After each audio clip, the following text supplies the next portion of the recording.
Hello, dear viewers, and welcome to the Mysterious Paws family. Today, we embark on a deep dive into the incredible evolutionary history of our domestic cat, Felis Catus, that elegant creature purring next to us, captivating us with its unique personality and sometimes enigmatic mews. These graceful animals are far more than just modern pets. They are living testaments to one of the most remarkable transformations in human history, creatures who accepted domestication entirely on their own terms, remaining symbols of fierce independence. The roots of the Felidae family trace back about 30 million years to Proailurus, a creature that emerged in Eurasia and is considered the common ancestor of all current felines. Approximately 11 million years ago, the genus Proailurus appeared, and this lineage split into the branches that would produce both the big cats pantherinae, such as lions, tigers, and leopards, and the small cats felinae, which include our domestic cat. Genetic research unequivocally demonstrates that the common ancestor of all modern house cats is the African Wildcat Felis sylvestris libica, which evolved from this small cat branch around 3.4 million years ago in Africa. So, how did a solitary, wild hunter transition into the cherished companion of our homes? Unlike the domestication of dogs, which was a proactive and coercive process of selective breeding by humans, the cat's relationship with humans began as a purely mutualistic partnership, largely orchestrated by the cats themselves. This critical shift occurred during the Neolithic Revolution, coinciding with the dawn of agriculture in the region known as the Fertile Crescent, comprising Mesopotamia and the Levant around 10,000 years ago. As humans settled down and began storing grain, the abundance inevitably led to explosions in rodent populations, particularly the house mouse musculus. This new ecological niche offered an unparalleled hunting opportunity for the African wildcats. Wildcats congregated around human settlements, preying on the mice and rats that threatened the grain supply, thus providing invaluable pest control. Humans, in turn, not only tolerated the presence of these efficient hunters, but also inadvertently provided them with a safe haven and a consistent food source through scraps and vermin. This reciprocal benefit fostered a natural selection over generations. The wildcats that displayed less fear of humans and were inherently tamer had a higher chance of survival and reproduction. This process, often referred to as self-domestication, promoted genetic changes associated with the domestication syndrome, including a slight reduction in skull size and changes in hormonal levels, although these changes are less pronounced than in dogs.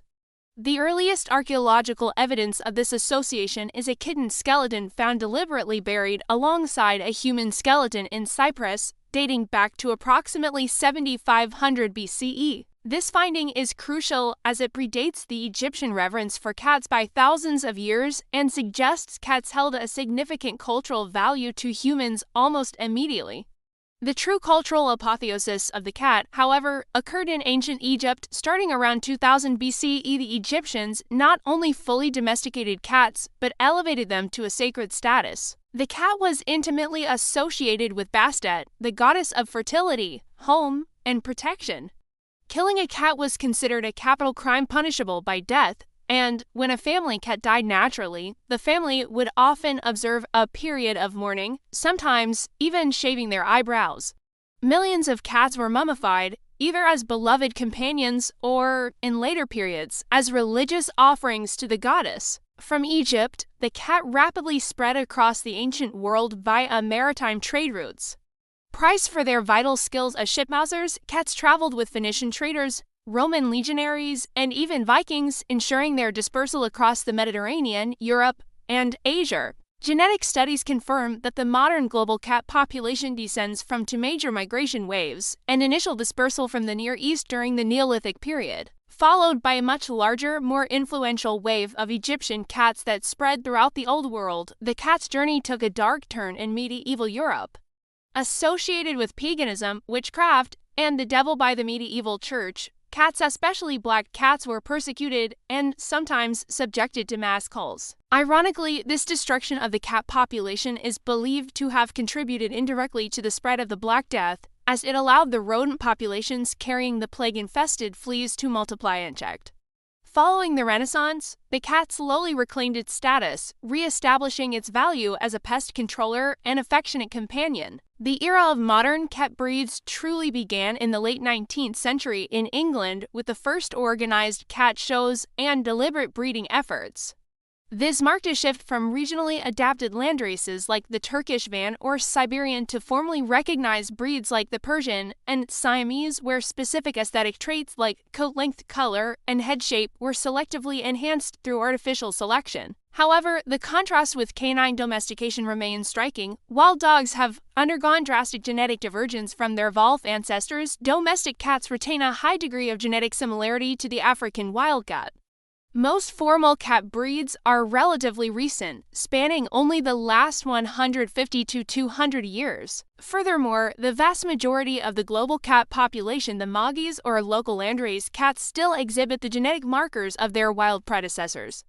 Their behavior, from their independent hunting style to their ability to survive feral, reflects their unique path of self-domestication, where they essentially trained us to appreciate and accommodate them. Today, with approximately 250 hereditary genetic disorders identified in cats that mirror similar conditions in humans, they offer invaluable insights for medical research, sharing roughly 20,000 genes with their closest wild ancestor. The Catus enduring appeal lies precisely in this duality, an animal that carries the wild heart of the savanna into the warmth of our homes, having mastered the art of coexisting with humanity entirely on its own terms. They are the epitome of evolutionary success, and their saga is a beautiful, subtle chapter in our shared history.